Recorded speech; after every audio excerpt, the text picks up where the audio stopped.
নজর রাখবো। কেন বলুন তো? কারণ সেখানে বেআইনি নির্মাণ হচ্ছে, তাও আবার সরকারি খাল বুঝিয়ে। হ্যাঁ, কুলতলিতে খালের বুকেই হচ্ছে বেআইনি নির্মাণ।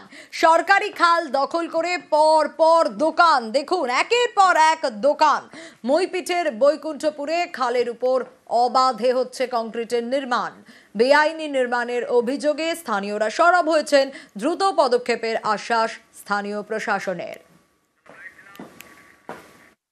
এটা খালের উপর নয়, খাল ছেড়ে এটা রায়ত সম্পত্তি, কেনা সম্পত্তির উপরে ঘর হচ্ছে। বাসস্থান নয়, থাকার জন্য দোকান ঘর করছি, পারমিশন করিনি। এটা ভিডিওতে আমি এডি অফিসে দিয়েছি, ওটা করে দিবে, যেটা বাস্তু ইরিগেশন অফিসে আমার এখানে এজেন্টকে দেওয়া আছে।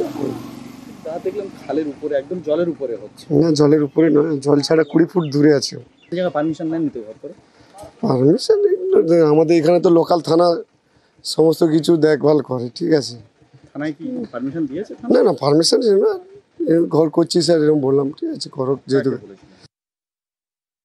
একাধিকবার আমাদের প্রশাসনের তরফ থেকে মানুষকে সচেতন করার পরেও এই সমস্ত ঘটনা আমাদের সামনে আসছে।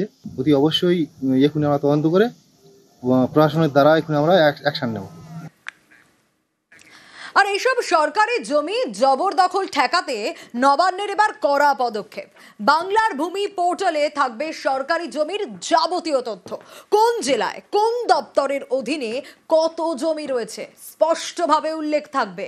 আর এতে সরকারি জমি দখল করে বিক্রির চেষ্টা হলে সতর্ক হতে পারবেন ক্রেতারাও।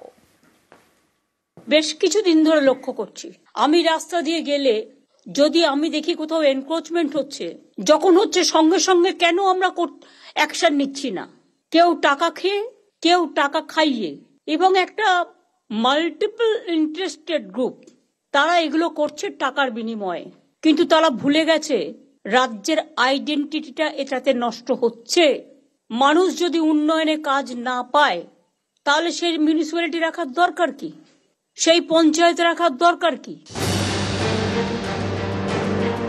সরকারি জমি দখল, তারপর সেই জমি বিক্রি, কখনো আবার সরকারি জমির চরিত্র বদল করেও বিক্রি করা হয়।